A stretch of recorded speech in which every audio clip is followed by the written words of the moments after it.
Muy buenos días, amigos televidentes. Le damos la bienvenida a su espacio de entrevistas de Enfoque. Llegamos a 31 de julio, despedimos el séptimo mes de este 2025. Les saluda Cecilia Navarrete y esta mañana estaremos hablando todo lo relacionado a la hepatitis, por supuesto, en el marco del Día Internacional de esta mortal enfermedad. Así que para esto tenemos un experto en el tema. Estoy hablando de nuestro buen amigo de casa, el doctor Emilio Salazar, a quien desde ya, como siempre, le damos la más cordial de las bienvenidas. Muy buenos días a todos y qué buena oportunidad tenemos para conocer más del hígado, de esta enfermedad que está presente entre el pueblo salvadoreño. Muchas personas, muchos pacientes tienen familiares, amigos, conocidos que de pronto están teniendo problemas hepáticos, y conoceremos esta enfermedad para saber cómo prevenirla, cómo diagnosticarla y cómo poder tratarla a tiempo. Exactamente, doctor. Y como muchos de nuestros amigos televidentes no conocen mucho acerca del tema, queremos saber qué es la hepatitis. Bueno, en medicina el término itis denota inflamación del hígado. Hepatitis es inflamación del hígado. Recordando que el hígado es un órgano único, muy importante, indispensable, insustituible para la vida. Está la mayoría de las veces del lado derecho, por debajo de las costillas de las personas, y tiene funciones indispensables para la vida. Se encarga del metabolismo, es decir, de cómo procesamos la glucosa, las grasas. Se encarga de la síntesis de proteínas y de todas las funciones que las proteínas desarrollan en nuestro cuerpo. Tiene funciones inmunológicas, participa activamente en nuestro sistema de coagulación. Es lo que impide que nos desangremos cuando tenemos una herida, y participa en la detoxificación de nuestro cuerpo y de nuestra sangre continuamente. Los alimentos pueden generar como producto de su metabolismo toxinas, y es el hígado el que se encarga de detoxificarlo. Y también algunos medicamentos o algunas sustancias ilícitas como el alcohol tienen su metabolismo en el hígado y tiene él esta función tan importantísima. Ahora, cuando hablamos de inflamación del hígado, hay muchas causas que pueden inflamar el hígado, como por ejemplo, se puede inflamar a consecuencia del consumo de alcohol. Se puede inflamar a consecuencia de los medicamentos, llamándolas a estas hepatitis medicamentosas o hepatitis alcohólicas. Pero también puede inflamarse debido a una infección, y la infección es la introducción de un microorganismo al interior de nuestro cuerpo, que puede ser un hongo, una bacteria o un virus. Y para el caso de este día, que del 28 de julio se conmemora a nivel mundial el Día Internacional de la Lucha contra la Hepatitis, nos vamos a referir, cuando hablamos de hepatitis viral, la hepatitis que es producida por la infección del virus de la hepatitis. ¿Cómo se adquiere este virus, doctor, antes de seguir conversando acerca de los otros tipos de hepatitis? Recordemos en el contexto que un virus, dentro del campo de la biología, es una partícula que se considera que no tiene vida. Es decir, es un microorganismo que no tiene la capacidad de reproducirse por sí solo, como una célula, como un parásito o como una bacteria que tiene la capacidad de dividirse por sí sola. El virus en realidad es un mensaje genético que entra al cuerpo, entra al interior de la célula hepática, para el caso del virus de la hepatitis, y utiliza la célula hepática para generar copias de sí.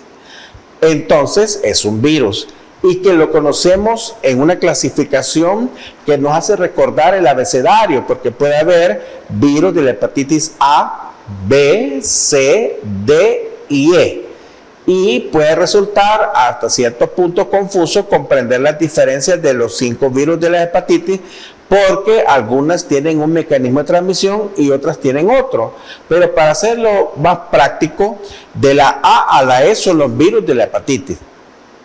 Los virus de la hepatitis que empiezan con una vocal, como el virus A y el virus E, son los que se transmiten a través de la boca. Es decir, lo adquirimos por el consumo de agua y alimentos contaminados. El virus de la hepatitis A y el virus de la hepatitis E se transmiten por tan sencillo como ingerir agua contaminada o alimentos contaminados con el virus de la hepatitis, y ocurre pues por una contaminación fecal oral. Es decir, una persona que tiene hepatitis A lo empieza a eliminar en sus heces el virus, contamina el agua, los alimentos, y luego pues se transmite a otra persona. En cambio, el virus de la hepatitis B, C y D tienen una transmisión diferente por 3 mecanismos. Uno, por transfusiones de sanguínea de un paciente que tiene hepatitis. Esta causa cada vez es menos porque cuando usted necesita una transfusión, las pruebas son más exhaustivas para disminuir esta fuente de transmisión de la hepatitis A. Ahora bien, la segunda causa de transmisión del virus de la hepatitis B, C y D es por el contacto sexual. A través del contacto sexual con una persona infectada con el virus de la hepatitis. Y la tercera causa le llamamos transmisión vertical, de arriba hacia abajo, de una madre infectada con virus de hepatitis B, C o D, que se lo transmite durante el embarazo a su feto, a su embrión, a su recién nacido. Muy bien, esto es en cuanto a la hepatitis viral, pero ¿hay alguna manera de poder identificar nosotros a una persona que tenga este tipo de hepatitis, doctor? Bueno, la hepatitis puede dar una variedad de síntomas. Como todas las enfermedades, pueden haber desde lo más leve hasta lo más grave. Okay. Al final, el diagnóstico se hace a través de pruebas de laboratorio específicas, pero es importante que usted sospeche si tiene hepatitis en cualquiera de estos escenarios. Un pequeño porcentaje va a tener absolutamente ningún síntoma, es decir, cursa con una forma sintomática. Otro pequeño porcentaje puede tener una hepatitis aguda.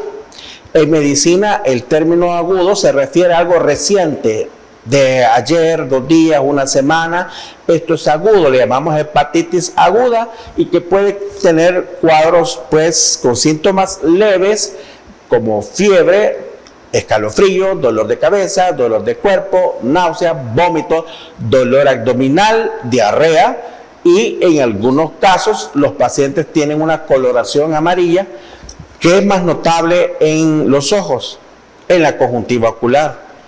Pero esta coloración amarilla también se puede extender a toda la piel, y también puede haber cambios en el color de las heces, porque recordemos que el hígado participa en el metabolismo de la bilirrubina.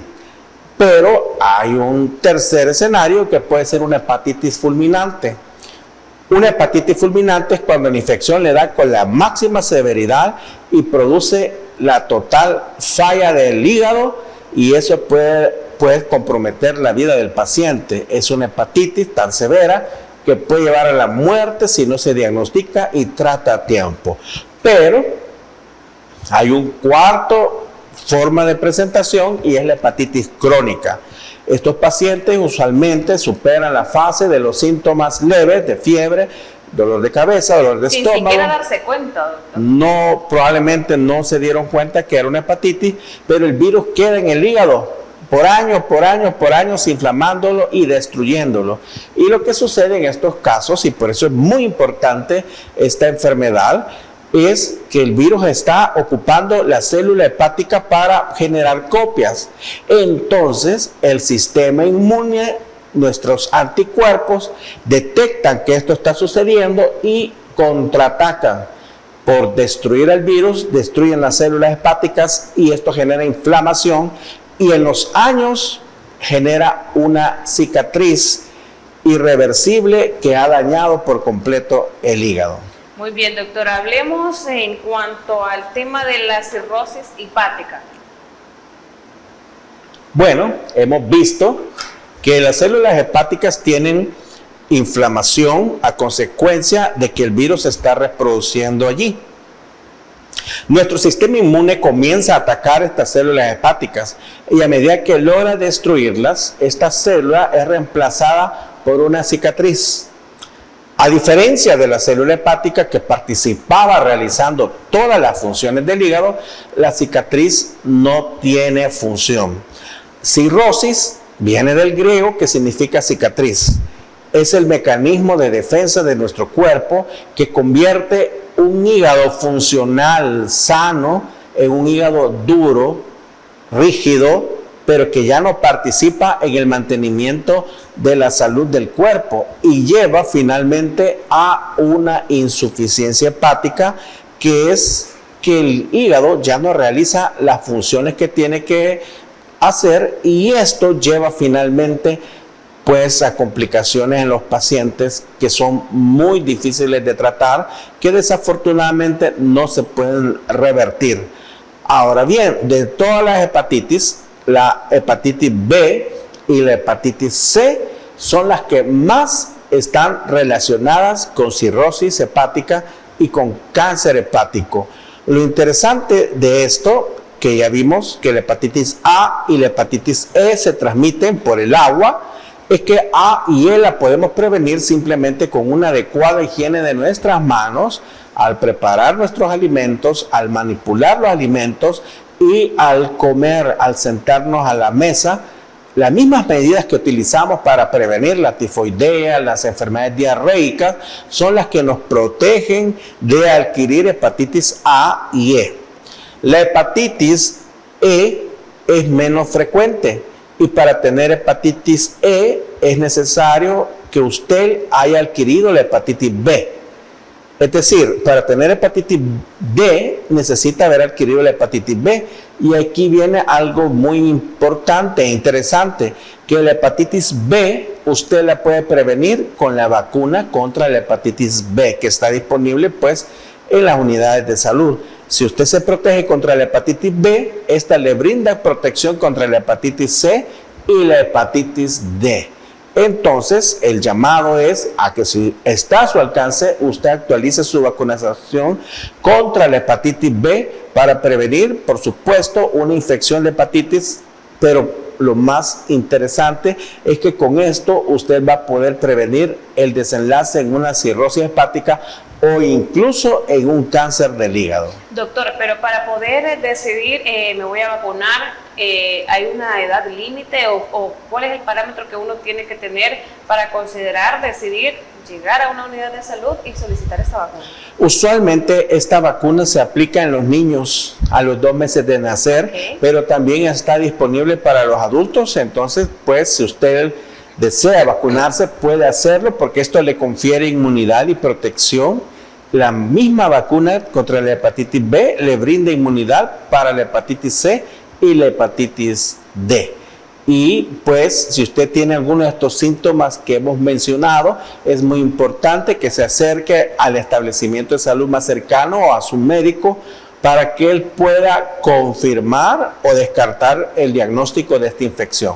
Ok, doctor, sin duda interesante información. Nos vamos a nuestra primera pausa comercial, no sin antes recordarle a usted que si necesita recibir medicamentos hasta la puerta de su casa, nada más debe llamar o escribir al número de teléfono 2609-9000 y Farmacias La Buena le lleva las medicinas hasta su hogar. No nos cambie, ya retornamos con más de Enfoque.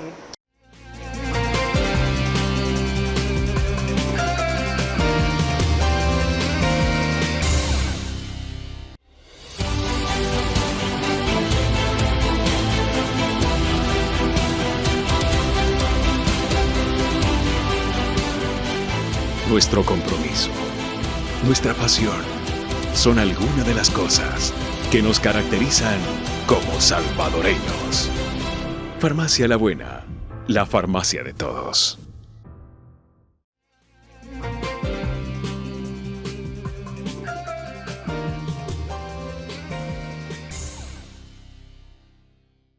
Ya estamos de regreso, muchísimas gracias a usted por continuar con nosotros y por supuesto buen provecho si a esta hora de la mañana pues ya disfruta su bendecido desayuno. Esta mañana me encuentro muy bien acompañada del doctor Emilio Salazar, quien nos está hablando acerca de un importante tema. Hablamos de todo lo que usted tiene que saber de la hepatitis. Nos faltó un punto muy importante que lo vamos a abordar precisamente en este bloque y es el cáncer hepático. ¿A qué nos referimos, doctor, cuando ya decimos pasan todas las etapas de la hepatitis, usted se diagnostica y toda la cuestión y le diagnostican cáncer hepático? De momento hemos tenido algunos pacientes que van a consultar porque tienen coloración amarilla en los ojos, porque han perdido peso y probablemente tengan un poco de dolor abdominal ya crónico de tiempo de evolución. Cuando se completan todos los estudios, al final, a través del ultrasonido o a través de una tomografía, logramos identificar tumores en el hígado. Estos tumores en el hígado, pues usualmente pueden ser malignos y llegan a una etapa muy tardía en la cual es difícil ofrecer una intervención quirúrgica o quimioterapia o radioterapia. Pero está demostrado que la principal causa del cáncer que se relaciona es el alcoholismo, pero en segundo lugar tenemos las hepatitis virales.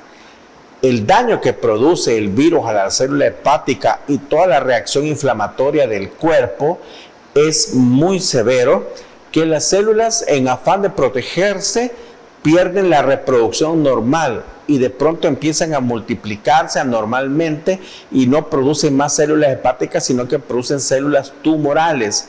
Y cuando llega a este punto, los síntomas pues pueden ser muy difíciles de tratar y se acompaña, por ejemplo, de pérdida de peso, de acúmulo de bilirrubina en la sangre y en casos más severos puede haber incluso alteraciones del sistema nervioso central porque se acumulan las toxinas que el hígado no puede procesar. El paciente puede presentar periodos de desorientación o periodos en los que está muy dormido o incluso tener alucinaciones o delirium.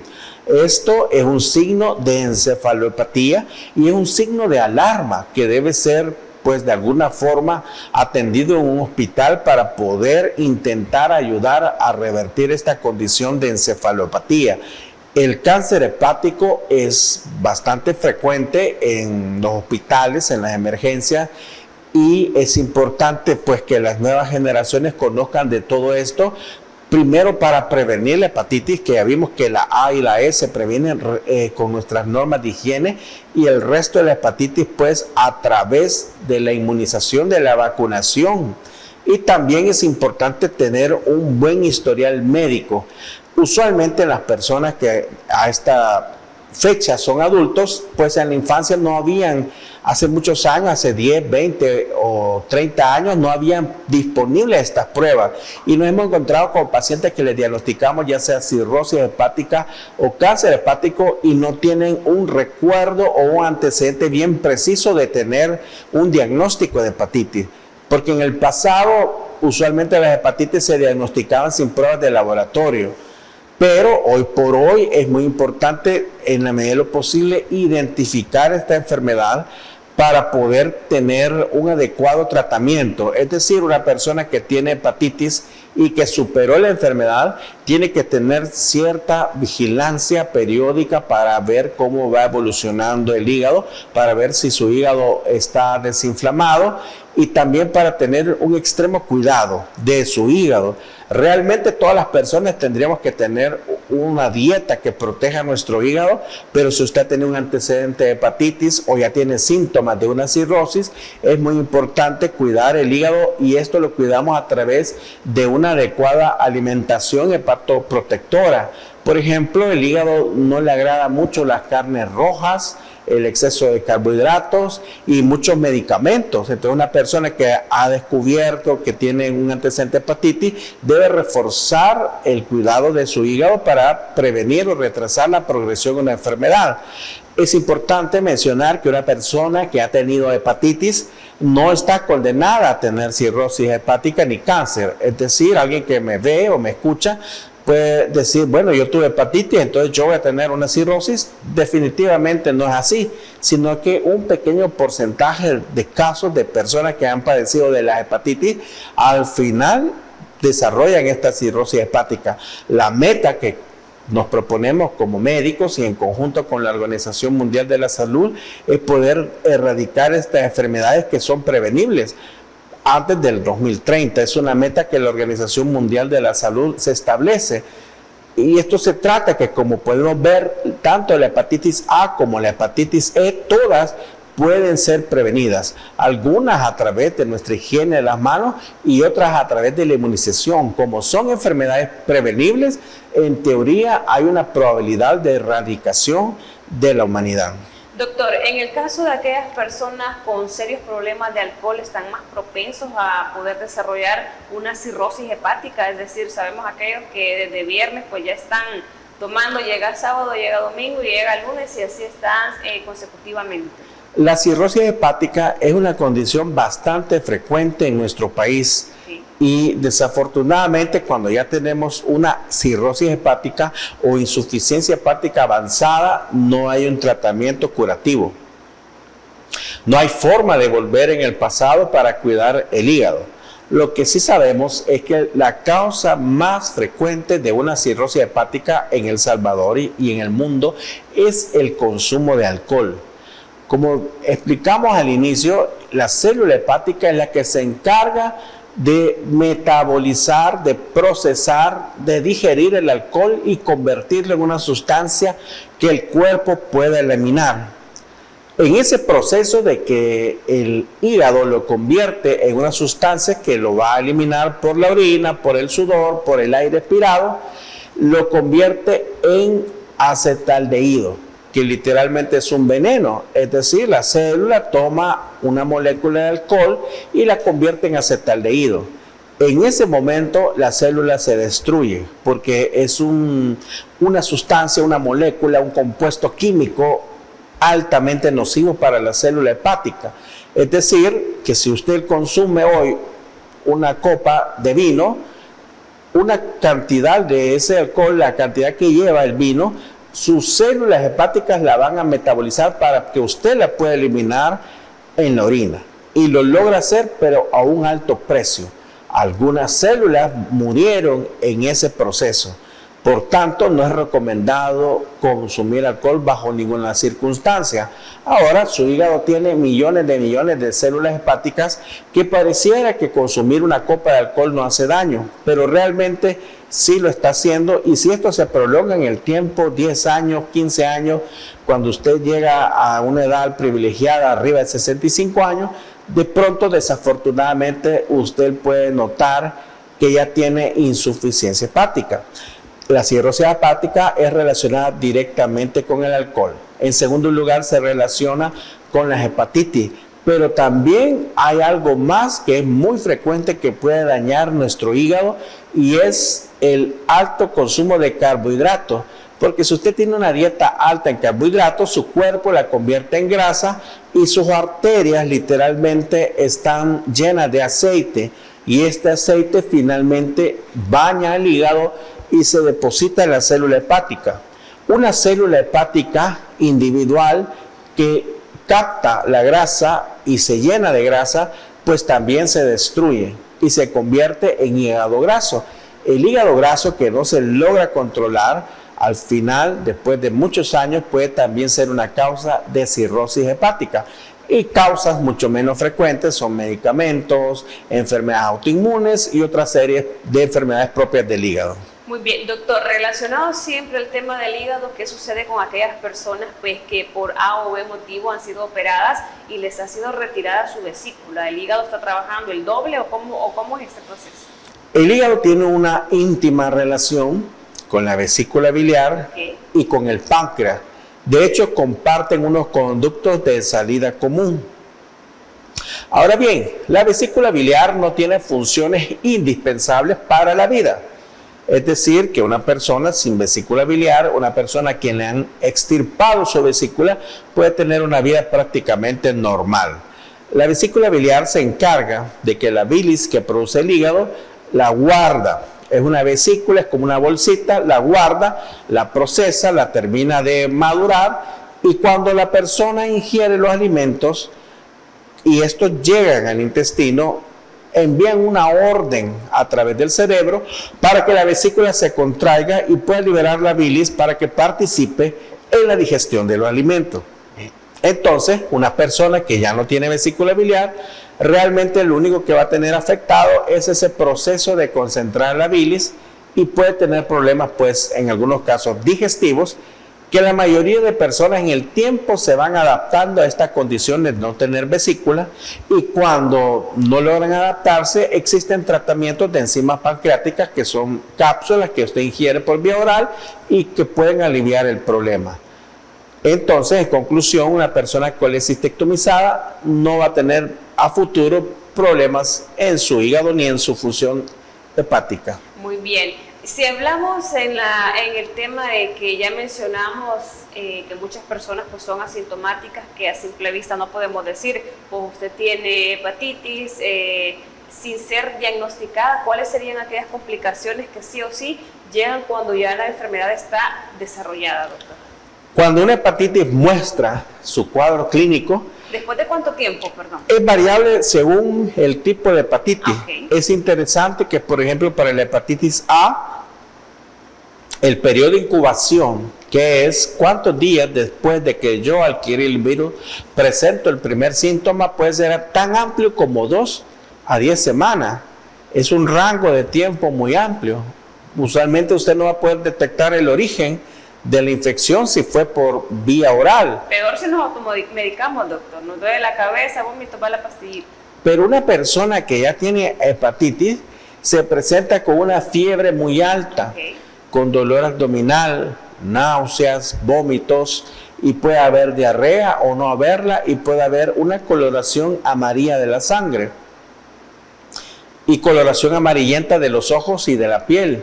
Ahora, para poder definir el diagnóstico, tenemos que hacer una serie de exámenes, porque todos estos síntomas pueden ser compartidos por otras enfermedades. No necesariamente un dengue va a dar una coloración amarillenta de la piel, pero un dengue puede compartir algunos de estos síntomas, y entonces nos encontramos ante un paciente con una probable infección severa. Los exámenes que realizamos buscan rastrear cómo están funcionando los órganos. Principalmente enviaríamos hemograma para ver cómo está la hemoglobina, cómo están las plaquetas, que también el hígado participa en la síntesis de plaquetas. Enviaríamos pruebas de inflamación como la proteína C reactiva, pero quiero contarles que hay unas pruebas que muestran daño hepático directo, y en alguna ocasión su médico le ha indicado transaminasas que pueden ser glutámico oxalacética o glutámico pirúvica, pero en general se llaman transaminasas. Si las transaminasas se encuentran elevadas en un paciente con estos síntomas, nos está hablando de daño hepático, porque estas transaminasas están en el interior del hepatocito, están en el interior del hígado. Cuando el hígado se daña, la célula se destruye, se rompe y las transaminasas se liberan. Y eso produce elevación de las transaminasas. Entonces, al identificar que hay problemas del hígado, ahí podemos orientar más las pruebas para buscar ya los diagnósticos definitivos de una infección por hepatitis. Y allí entran una serie de exámenes que miden, por un lado, los antígenos. Los antígenos son como las características del virus que puede identificar el laboratorio en sangre. Es decir, básicamente es el virus circulante. Si una persona tiene antígenos positivos para hepatitis B, es porque tiene la infección activa. Luego hay otras pruebas que son un tanto difíciles de interpretar, que las debe interpretar con su médico, y son las pruebas de anticuerpos. En general hablamos de anticuerpos IgM e IgG. IgM se eleva cuando la infección es reciente.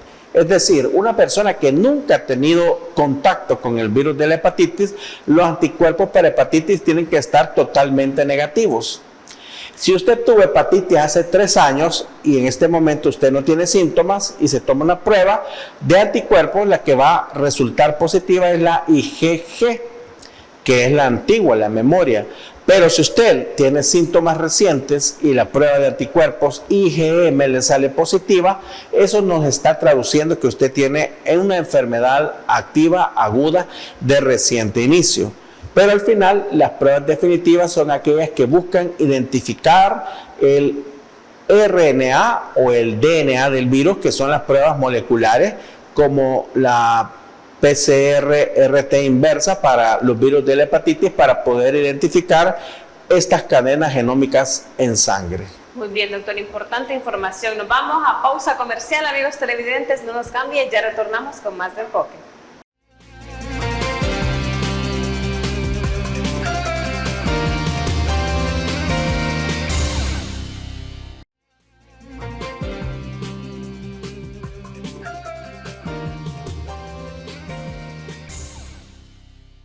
Ya estamos de regreso. Muchísimas gracias a usted por continuar con nosotros. Esta mañana estamos conversando con nuestro buen amigo de casa, el doctor Emilio Salazar, acerca de todo lo que usted tiene que saber sobre la enfermedad de la hepatitis. Vamos a hablar precisamente en este bloque acerca de cómo prevenirla y si ya la tenemos, el tratamiento a seguir, doctor, por favor.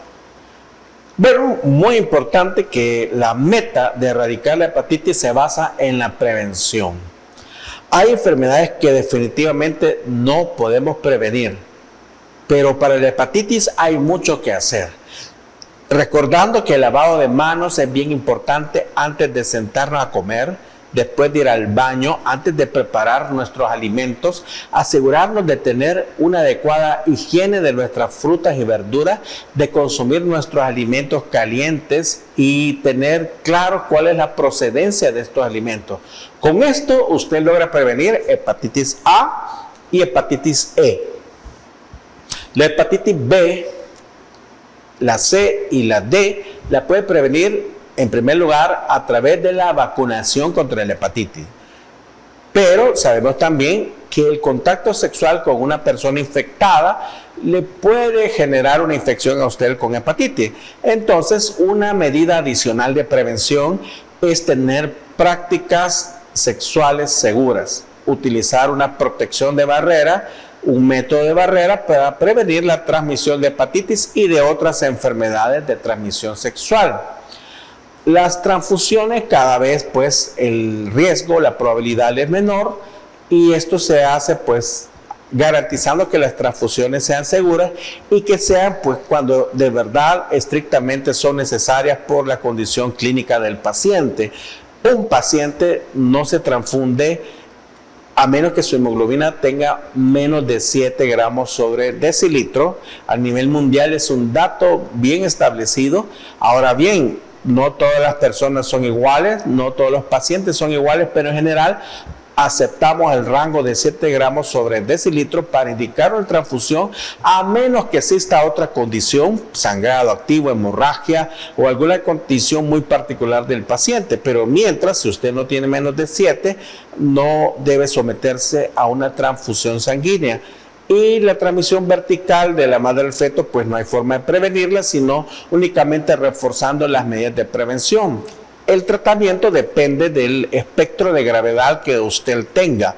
Si es una enfermedad leve, lo primero es identificarla, porque no es lo mismo cómo voy a tratar a una persona si tiene los mismos síntomas, si esto es un dengue, es un COVID, es Zika, chikungunya o hepatitis. Cambia un poco. Si es una enfermedad leve y puede tratarse en casa, su médico le va a despachar a su casa con una adecuada hidratación, con una adecuada dieta, control de la fiebre. Un paciente con hepatitis idealmente no debe ingerir acetaminofén para disminuir su temperatura, porque el acetaminofén lo metaboliza el hígado y le puede producir un daño un tanto más grave. Ahora, si es una enfermedad moderada, está deshidratado, la fiebre no cede, a lo mejor necesitemos ingresarlo para hidratarlo por vía intravenosa, monitorizar cómo van sus pruebas de función hepática. Pero si es una enfermedad fulminante, esta es una enfermedad que requiere ingresos a cuidados intensivos, porque su hígado, en el peor caso de la enfermedad, dejó de funcionar. Y al dejar de funcionar, acumula toxinas, no realiza todas sus funciones, el paciente puede presentar sangramiento. Esto requiere ingresos a cuidados intensivos para hidratación con líquidos intravenosos, medicamentos que ayuden a soportar el mal funcionamiento del hígado, vigilancia, y en casos más difíciles y en otros países incluso pueden requerir trasplante hepático en cuestión de horas. Esto es algo que no se hace en nuestro país, pero está descrito en los libros también en el caso de una hepatitis fulminante. Por eso es importante que usted consulte con su médico cuando los síntomas son leves, porque las enfermedades pueden sorprendernos de cuestión de horas o días. Un caso que pudo haber empezado con una infección leve y que pues apunta al hígado, de pronto puede haber evolucionado a una hepatitis fulminante. Y como especialista en cuidados intensivos le puedo mencionar que si usted trae un paciente a un hospital cuando la enfermedad está comenzando, cuando los síntomas son leves, tiene mejor oportunidad de salir adelante que si de pronto usted pues ya consulta con un paciente muy complicado, en el cual los órganos ya han empezado a fallar, ya la cosa es un poco más difícil. Por eso siempre es muy importante tener una adecuada opinión médica al inicio de estas enfermedades a cualquier edad, y también recordar que los grupos de riesgo más vulnerables para las infecciones hepáticas siguen siendo nuestros niños menores de 6 años de edad y los adultos arriba de 65 años, sobre todo si un paciente adulto pues tiene una enfermedad debilitante como la diabetes, la hipertensión o la insuficiencia renal. Muy bien, ahí tenía usted, amigo televidente, importante información para cómo usted puede prevenir esta mortal enfermedad. Hablemos entonces, doctor, si bien ya la persona fue diagnosticada con algún tipo de daño al hígado, ¿cuál sería el tratamiento a seguir? Este concepto le conocemos como la insuficiencia hepática. Okay. La cirrosis hepática y el cáncer hepático, la hepatitis crónica, el alcoholismo, al final llegan a una condición que se llama insuficiencia hepática. Tiene varias etapas en las que el paciente va evolucionando hasta llegar a un máximo nivel de gravedad. Okay. La insuficiencia hepática no es una condición que se pueda revertir. Es algo muy difícil de comunicar, pero como paciente, como familiar, debemos aceptar, comprender que ya al tener una insuficiencia hepática, eso no tiene cura.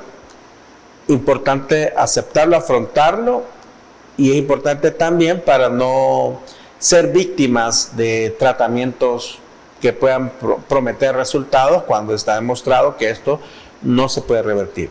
Sí se puede estabilizar, sí se puede retrasar la evolución en el tiempo de una insuficiencia hepática, pero no revertir. Una diferencia con la insuficiencia renal es que una persona que tiene insuficiencia renal todavía tenemos un par de armas bajo la manga, que puede ser un tratamiento de diálisis en cualquiera de sus modalidades. Para el caso de una insuficiencia hepática no existe un tratamiento similar a lo que se aplica en el riñón, algo que limpie la sangre de lo que el hígado no puede limpiar, no existe, porque el hígado no solo limpia la sangre, sino que también hace muchas otras funciones. Y en el tiempo, la insuficiencia hepática empieza a presentar síntomas. Al inicio pueden ser sutiles.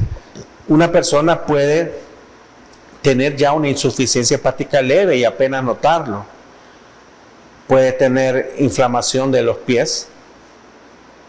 En etapas iniciales pueden aumentar las varices en el estómago. Normalmente, nuestro estómago, nuestra pared abdominal tiene arterias y venas, pero no las vemos.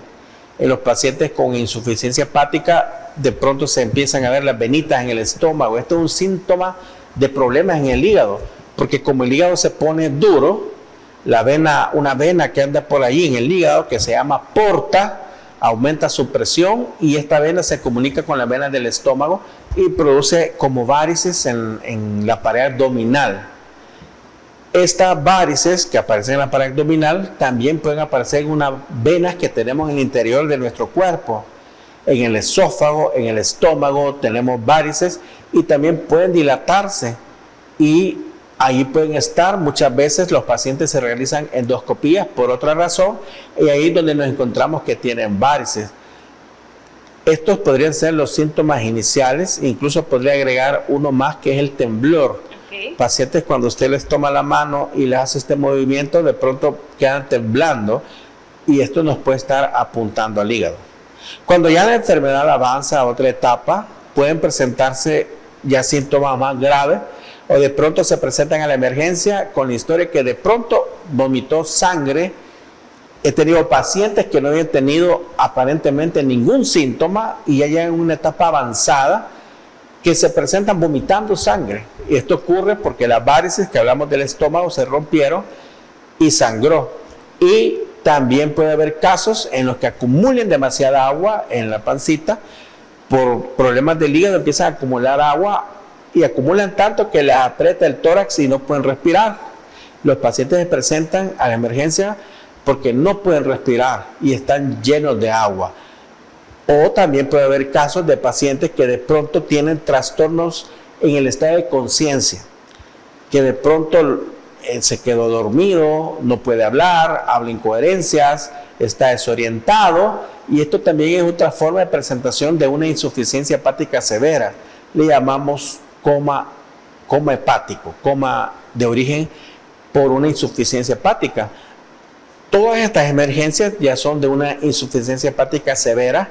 Muchas veces con el tratamiento hospitalario se puede estabilizar, se puede revertir, se puede ir a casa, pero lamentablemente esto está progresando y pues eventualmente una persona que ya se presentó con una de estas emergencias en un tiempo que no le puedo definir porque cada paciente es diferente, puede presentar de nuevo otra complicación y regresar al hospital para ser tratado por estos síntomas.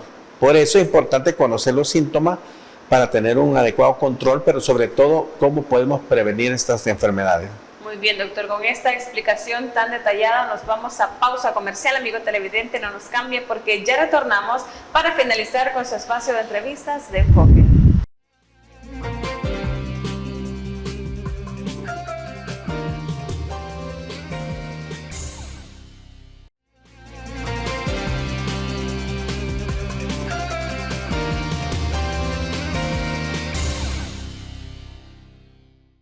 Ya estamos de regreso, muchísimas gracias a usted por acompañarnos. Hemos llegado al final de este su espacio de entrevistas, donde hemos hablado aspectos muy importantes que usted debe saber sobre la hepatitis, y precisamente el doctor Emilio Salazar nos va a compartir importantes recomendaciones, no sin antes comentarle a usted cómo lo puede encontrar a través de las redes sociales, por si acaso a usted le ha interesado este tema o en algún momento tiene algún familiar, algún amigo que esté padeciendo o usted le note estos síntomas, para que pueda recibir consulta con un experto en salud. Doctor.